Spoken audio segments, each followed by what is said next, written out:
If you suggest it, I reject it. That was a long ass hill. Okay, trigger warning. I'm going to be talking about rebuking a demon.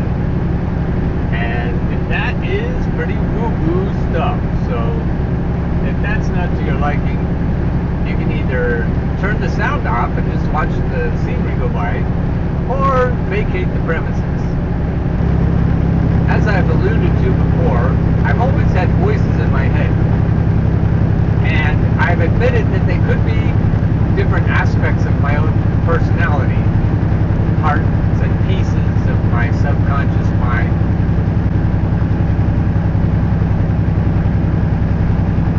But I've always suspected that some of the voices were other entities outside of my own identity, outside of my own self.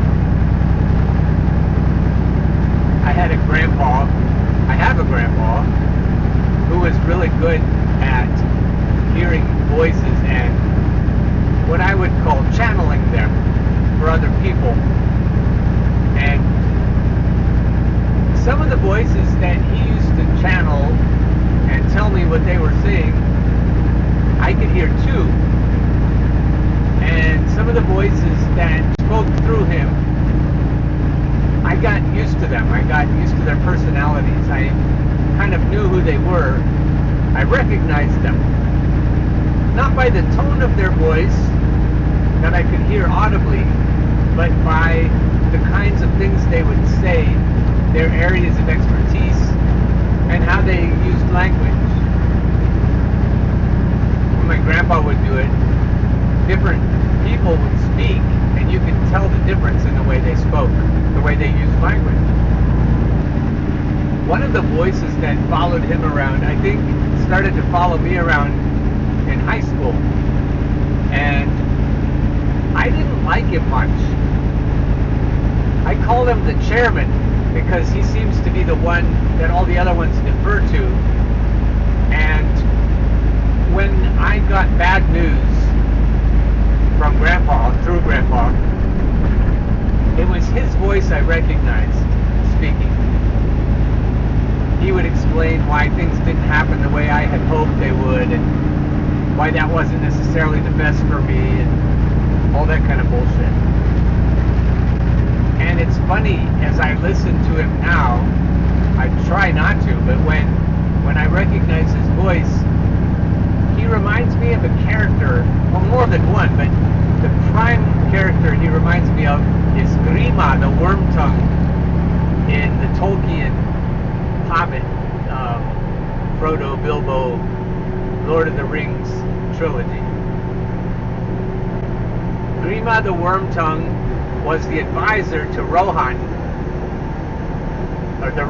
he was the advisor to King Theoden of Rohan.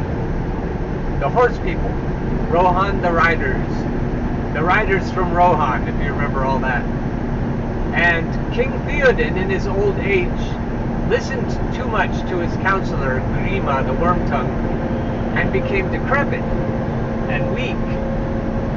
And it was because his mind had been turned.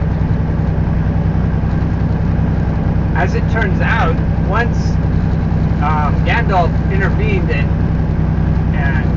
exposed Grima for who he was, Theoden became robust and healthy, hale and hardy, and actually led a battle and died on the battlefield in glory, all because he stopped listening to Grima. So this person that I recognize that tries to speak to me, he always has a sensible sounding voice. And his sensible sounding voice will tell me why things aren't reasonable, or why it would be advisable to do it a different way, and why I shouldn't be too disappointed when something turns out in a way that isn't acceptable, and why I should just accept that as the best. And if you think about it, I think about it, that kind of advice is worse than openly hostile advice from someone you know doesn't like you and doesn't want you to succeed. So I've been getting better at recognizing the agenda behind this guy, Grima. He also reminds me of Mother Gothel in the movie Tangled and Jean-Claude Frollo in Hunchback of Notre Dame. The Disney versions of both stories. The way the villains work is that in the beginning, especially with Tangled, you aren't sure who the bad guy is. And by the end, you're sure that they're the worst bad guys you've ever encountered. It would be easier if they looked like dragons and they were breathing fire and trying to harm you physically. But these villains harm you psychologically.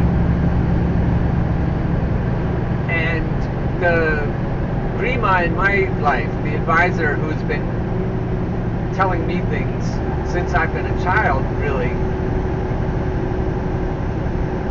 is trying to get me to live smaller. Trying to get me not to live large, not to live bold, not to be confident, assured, relaxed, steadfast, and strong. That's the last thing he wants. I can tell by the way things have gone, especially in the last couple of years, that this guy really hates me. And that'd be, if you could say that to him and he could answer in a voice you could hear, you would hear the protest. You say, oh no, absolutely not. I'm just trying to do what's best for you. Which is exactly what Mother Gothel would say, or Frollo would say. The problem with this guy is that what he says does sound reasonable.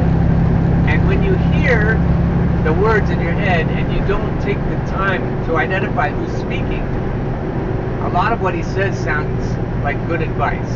And then you just heed it because you're used to it. You're used to doing what he says. And then over time, you end up on a different path than you would if you didn't listen to him. And as I have been learning to be strong and confident and bold in a non-toxic way, in a non-harmful way, but most importantly, in a take-no-bullshit way, then he gets more and more difficult to deal with, and his voice becomes more strident, and there's more and more of a conflict between what I want and what he seems to want. So lately, instead of listening to what he says, I just have to recognize who's speaking. And then instantly, no matter what he's saying, no matter how reasonable it sounds, I know that his agenda is to harm me and not help me. So I shut him down. I rebuke him. If you suggest it, I reject it. Out of hand, without discussion. And as I've noticed my ability to feel emotions and to shut out emotions, I've gotten much better at dealing with him. If I can choose the emotions, regardless of the thoughts, because it's really hard to keep his thoughts out of my head, but I have started to feel whatever I want to feel, because the point of the things he wants me to think is to change, is to alter my emotions. And so if I can have whatever emotions I want to have, his words avail nothing. And that's how I recognize a lot of the times who is speaking, by the emotions that are intended. When I start to feel a certain way, I think, oh, who would want me to feel this way and why? And then I recognize it. Caught you again. So then I can say, hey, it's you speaking. Therefore, regardless of what you're saying, I'm not listening. And then I don't even have to worry about my emotions. I just don't hear what. As soon as he gets a couple words out, I say, nope, that's it. I don't need that. it's really powerful in terms of my emotional state. It changes me fundamentally from the inside out not to listen to him. I just had a wonderful camp trip with my 5 children and a few significant others and my grandson Sam, and we heard from each other in new ways. We heard struggles, we heard pain, we heard victories, but we listened to each other better. And part of it was because of my example. Part of it was because I was listening better. I was attending, I was tuned in, and then my sensitive, wonderful children did that more than we usually do. And the tone was set, and we started to be able to help with each other. Hazard reported ahead. We started to be able to help each other heal up from things that have been troubling us. And we took hikes and we dipped our toes in the river. It was pretty chilly. We actually got cold at night when we were trying to sleep.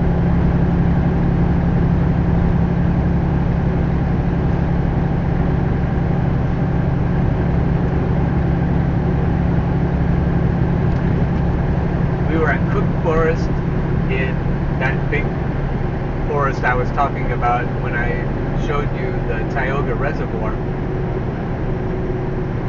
We saw some old growth forest and a few, what did we see? Salamanders and other creatures, a lot of chipmunks and squirrels, and we didn't see any bear. But it was a good time. The most notable creature we saw was a raccoon that was trying to raid our food stores. This was a bold raccoon.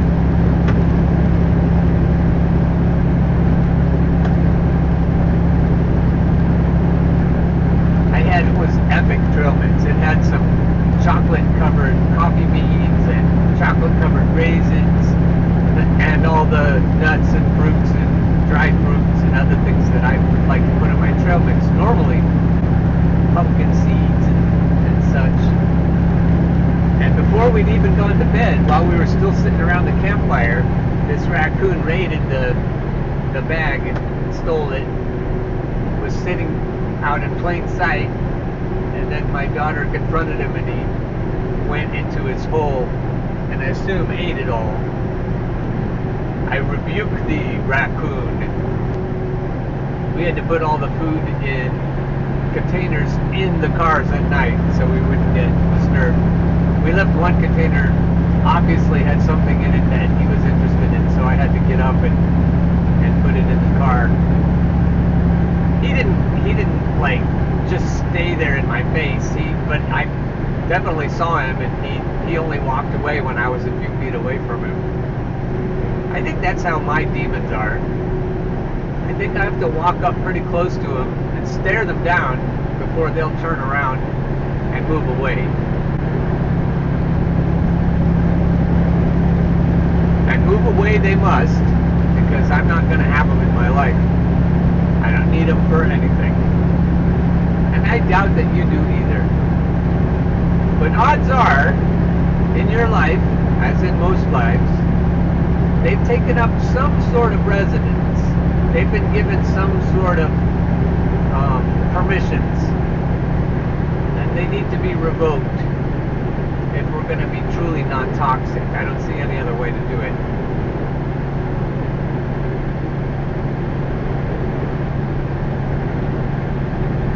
And once isn't enough. Especially this one who's been with me most of my life. I have to be very systematic about it. If you suggest it, I reject it. I have to repeat that for quite a few times when something when thoughts are presented over and over relentlessly, and then the accompanying emotions that are suggested by the thoughts. And the situations too. Situations and thoughts that are easily connected to emotions. But if I stay with it, I stay attentive, if I completely habituate myself to the repetitions necessary to get rid of these thoughts and the thoughts that accompany the situations, then eventually they relent. And then in their wake is a beautiful, calm kind of euphoria. It's such a relief. Feelings that I haven't felt since I was a child.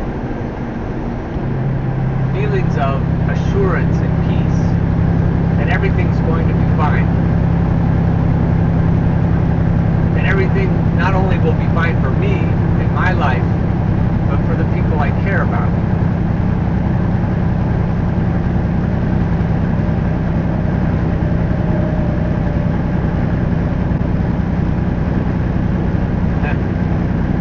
Hi kids. I've got a cooler in the back. I wonder if there's beer in it.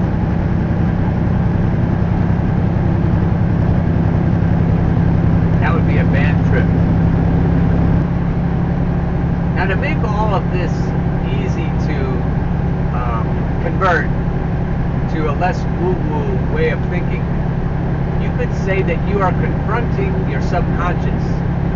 You're confronting the part of your mind that holds back and is too cautious and wants you to be more reasonable. And that way works too. You can chant the same mantra to yourself. And then over time, wow, that truck has a lot of axles. How many? 1, 2, 3, 4, 5, 6, 7, 8, 10, 11, 12 axles. This truck, for comparison, has 5 axles. That was a lot of weight, apparently. Only reason you need so many axles. Anyway, whatever I was about to say, you can adapt that strategy for whatever you want. You can rebuke yourself.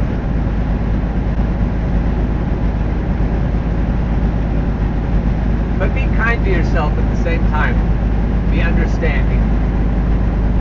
And encourage yourself when you are bold. Pat yourself on the back and say, yes, keep going like that. And if your results are similar to mine, you'll feel a lot better when you get in the habit of becoming less fearful, less anxious, more bold, more assured, more confident. It feels really good.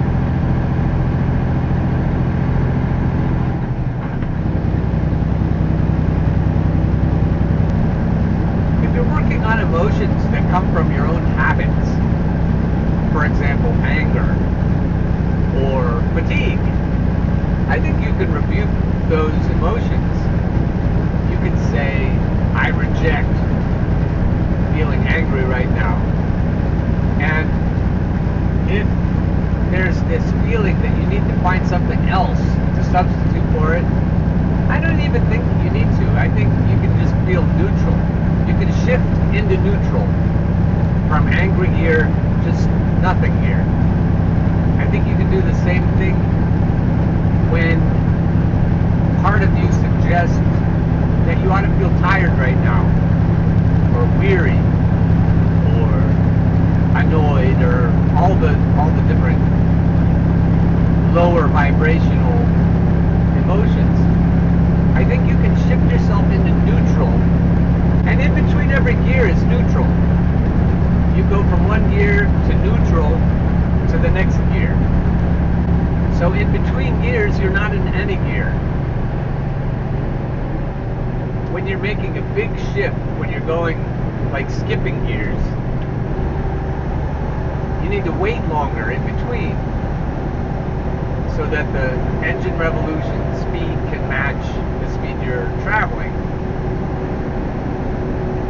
And if you're making a big shift from major anger to bliss, you might need to hang out in neutral for a while.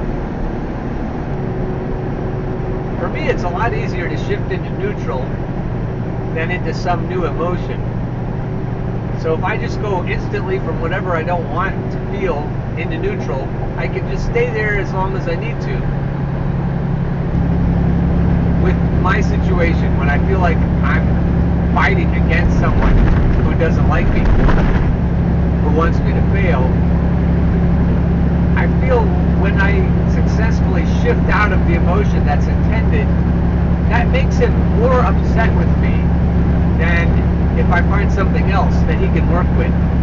Because he can work with almost anything. So shifting into neutral is really effective for me.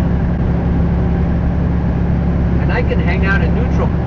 And if something else comes to my mind, and not just naturally happens, if it feels like a suggestion that I ought to try this emotion then, if I don't like that one, I feel the agenda of Grima the worm tongue, and I just say, oh, I reject that too. I'll just hang out in neutral. And as I've told you, there's more than one voice in my head, so other voices not necessarily always against me, or even ever against me. Some voices are always trying to help me. I don't know that they're all equally effective, but I feel like some voices I would at least listen to, give them a chance, no matter what. And other voices I'm learning, just never ever listen to. And the different personalities react differently to different things I say, or mostly how I react to advice. And this guy, the Grima guy, gets annoyed. And I know I'm on the right track. He didn't used to be that way because I never knew how to thwart him. I never knew how to resist him. And now I know I'm doing it well when I feel that tedious annoyance. Again, I guess you could adapt that kind of rebuking to different aspects of your own personality, different ideas as they come up, so it isn't so personal.